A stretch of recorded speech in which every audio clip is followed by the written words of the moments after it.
السلام علیکم قدرمن لیدونکو ستړي مشئ د کابل په باګرامۍ ولسوالۍ کې یو او د آزادو سیالیو یا فری فایټ یو ډیر های کوالټي مرکز جوړ شوی دی د نړیوال سټنډرډونه پکې پام کې نیول شوي دي همدانن دا مرکز افتتاح شوی دی او لوبې پکې شروع دي نو هم لوبې او هم د مرکز لیدنه در باندې کوو موږ سره اوسئ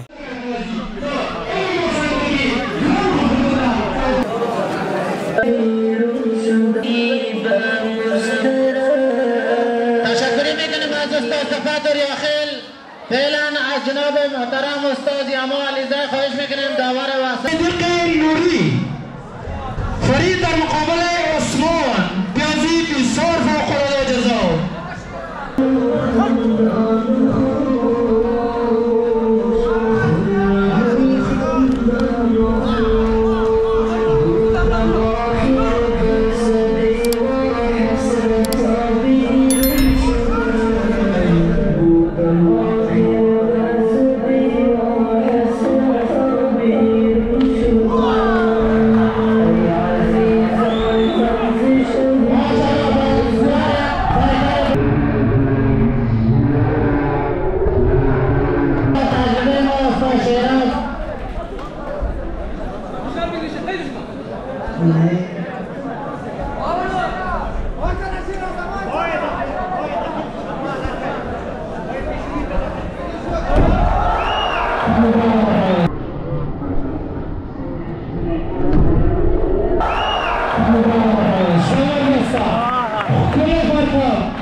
نظر به تصمیم وسط برای شهره که نظر به مشکلاتی که به پایتر پیش شده خونریزی داره دست شهره را بالا کنه برنده مسابقه شیراز احمدی دور وقتی تمرین کرد مدت 2 سال میشه فری فایت تمرین میکنم چطور توانست تا زود شکست بدی این کلش از برکت کسایی است که در ورزش زحمت میکشن و تجارت رو ما جور میکنن تشکر دارم از صفت الله رو خیلی از محترم کتوازای صاحب جای ورمان آماده ساخته به خاطر مسابقه و تشکر خاص از دارم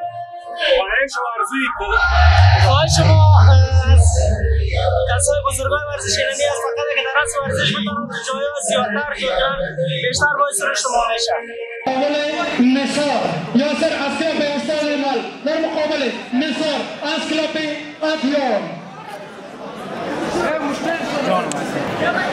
آمر لوجستینا و مسابقات خوش آمدید بگید دا MKFC داخل مسابقه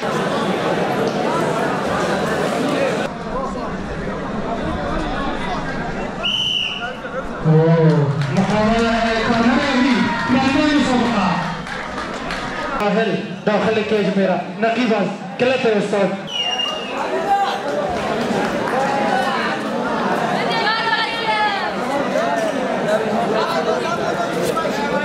نوم می صدیق تو تاخیل ده یو تن د فری فایټ د رشتې استاد نن خو تاسو هغه د ولیدي چې دغلته تر 200 پورې شاګردان اشتراک کړی ده نو شاګردان داسې ځوانان دي چې موږ لرو چې مثال هغوی د مالی ملخت د فایټ لپاره میچ فیس نه درلوده نو دوی دغلته اشتراک کړی ده نو د غریب د ولس لپاره ډیر یو اسانه زمینه او یو ښه زمینه برابره سوې ده چې تاسو خپله شهیدان هستئ چې دغلته فایټ ترسره کیږي او دا لوبې روانې دي د سټیډیم په هکله راته ووایي چې هغه په نړیوالو معیارونو برابر دی ستاسو زړه اوبه پرې وڅښلې دا خو ډېر د خوشحالۍ ځای دی. زه خپله واقعا چې داسې یو ځای ګورم واقعا زه خپله ډېر خوشحاله کېږم. نو موږ تر اوسه پورې داسې یو کمپ نه درلوده چې کسان راغلي وای او لوبې برګزار کړې وای. نو دا د ورزشکارانو دپاره یو ډېر د خوشحالي ځای ده چې داسې یو زمینه مساعد سول او داسې یو اسانتیا د ورزشکارانو لپاره جوړه ده چې هغوی وکړي او خپلې مسابقې سرته یوسي. انشاءالله دا درته زه یقیني وایم چې دغه کمپ چې ده تر ولایتو تر اسیا تر پورې به انشاءالله داسې فایټران اشتراک دغه کمپ کې وکړي چې هر نګانه زمینه ورته برابره ده.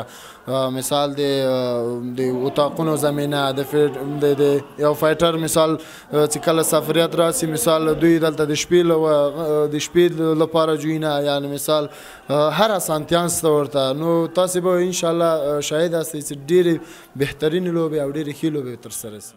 قدرمنو هیوادوالو د MKFC یا میرزا کټوازی فری فایټ چمپینشپ رئیس د دې سازمان رئیس را سره دی. دوی به خپله لنډه پیژندګلي موږ ته وکړي او د خپل سازمان د فعالیتونو په هکله به موږ ته معلومات راکړي. رئیس بسم الله الرحمن الرحیم. سلام احترامات تاسو ټول لیدونکو ته. اول خو د ارسنه نصرت الله نګزاد یم د خپله د MMA کارانو یو ملي ټیم لوبغاړی او همداراز په نوي کې مونږ یو کمپ تجار مونږ دپاره آیا کړی ده برابر کړی ده چې په نوم د میرزا کټوازي چې واقعا ډېره سرمایه ګزاري کړې ده او د دې مسؤلیت چارې ما په غاړه دي او راتلونکي کې مونږ ډېر پلانونه لرو انشاءالله چې لوبې ولرو. څنګه چې اوس فعلا ګورئ مونږ د کابل ولایت لوبې روانې دي. راتلونکي کې ځای مونږ دپاره امکانات سټنډرډ والا هر څه پوره دي. نو مونږ راتلونکي لوبې ډېرې لرو. حتی مونږ پلان دا ده چې انشاءالله ډېر زر بهرني لوبغاړي راشي او دلته خپلې لوبې وکړي او د افغانستان هغه کوم استعدادونه چې تر ننه پورې شاته پاتې دي هغه استعدادونه به راوباسو. هغه د لګیا دي فایټران دی مونږ د ټول دی کې هر یو کې استعدادونه دي دا به انشاءالله ډېر زر او هغه شي لایف ته به راوځي.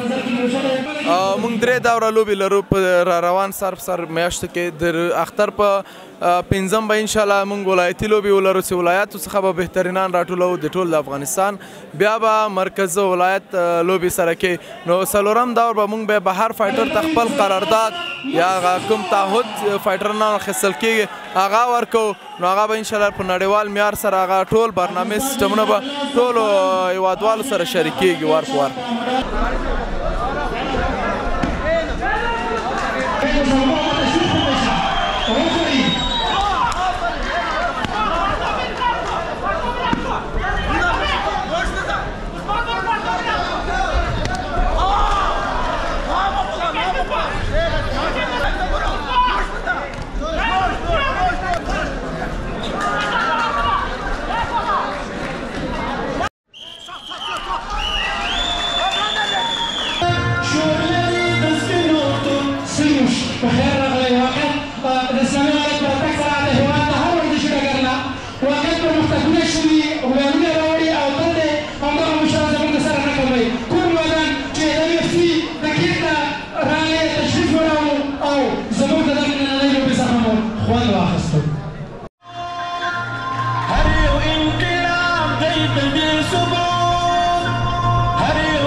Maşallah.